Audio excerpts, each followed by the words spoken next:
I see a red light.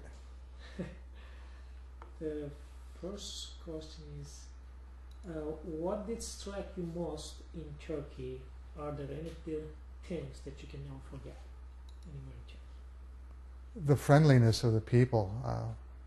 It was both before September 11th and after September 11th we were there. Both before and afterwards, and the Turkish people are so gracious, and Turkey is a very beautiful country, of course, and all of the historic places to visit. But I think it's the people that I remember my strongest impression, the friendliness and warm hospitality of the people. People that I didn't know, never met before. Just very, very warm, engaging, enjoyable people. I think that's the strongest impression, is the people. I just really love Turkey.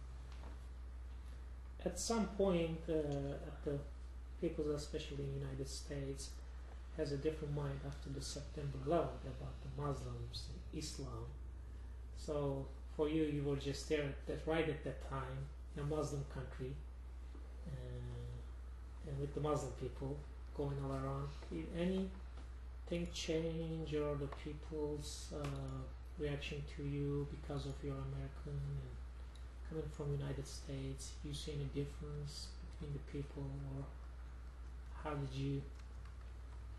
what was your reaction when you heard the September 11th happen? Well, I really couldn't believe it. I really had a hard time taking in the magnitude of what happened. And after September 11th, I think what my son and I noticed particularly was that people went out of their way to express their concern and they're wanting to be of help. I think there was a particularly definite concern for us and for what this attack could mean for world peace, and so what we experienced was a real concern and a wanting to share the grief of what the attack meant. Real concern for us as Americans. Did 9/11 affect any of your ideas about Islam? Not really, because I've been involved in interfaith work for some time, and I know that fundamentalism is a problem in every religion. It's a problem here in this country, as you know, for having lived here. Christian fundamentalism is a real problem, has political power in this country, is a supporter of the present administration. So in times of change, people are very vulnerable to simple answers to complex questions, complex issues. And that's occurring everywhere. And it distorts the values and the real spirit of a religion. So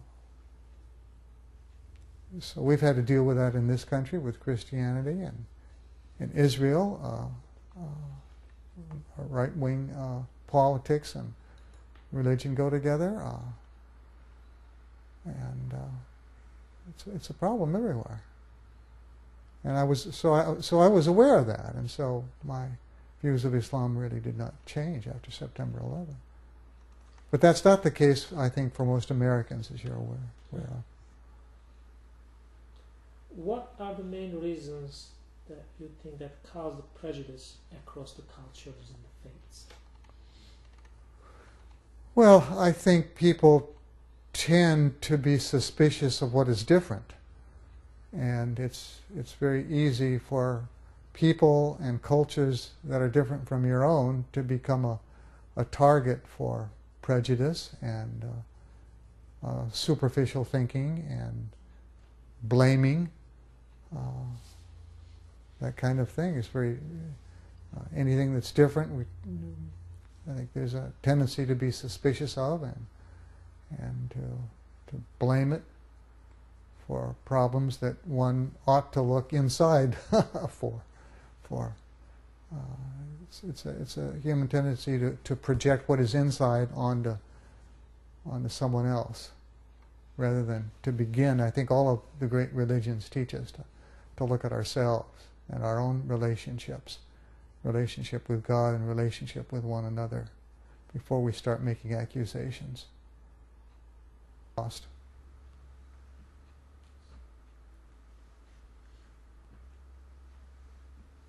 If you give a message to the world and the people in here in the United States, what would that be?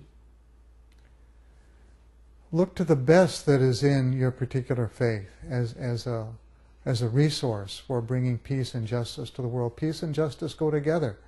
I don't think most Americans realize the extent to which their government meddles in the affairs of other people, and has been doing this for a number of years.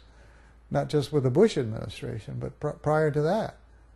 I think we Americans need to look at ourselves and the harm that we have caused other peoples, and to start changing some of our government policies. But my message would be that for us all to look in our respective religious traditions for those resources for peace and justice that are there.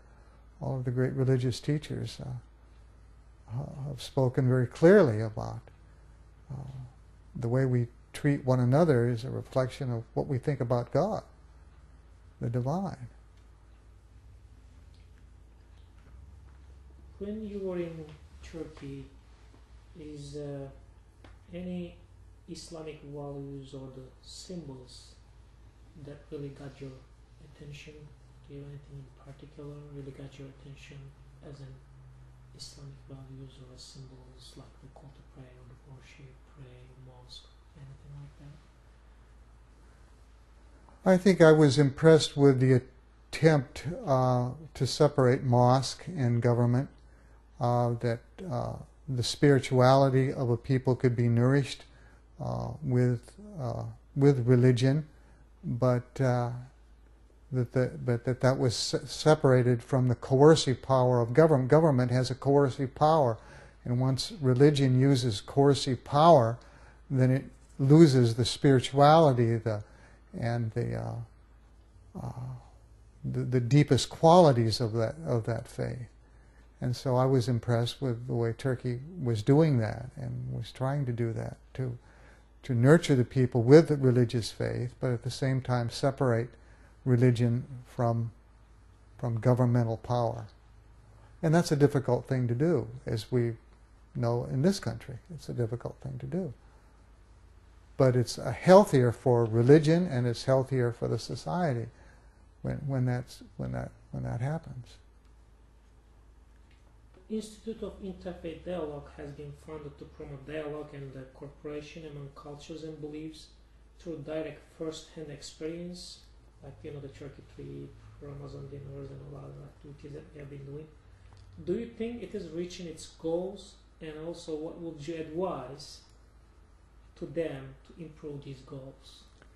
Well, I've been very impressed with Interfaith Dialogue and what you've done with the trips that you've sponsored and the dinners and the meetings.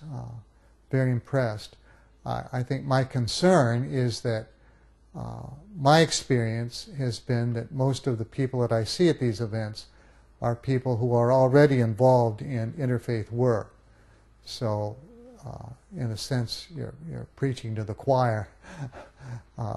So I would like to see your work extended beyond the interfaith community to those who really need to hear what you're doing. I don't think Interfaith Dialogue is widely appreciated or even known in Tulsa or the country. And so I would like to see you be able in some way to reach out beyond those who already support you and agree with you to Americans who don't have a clue about interfaith work, let alone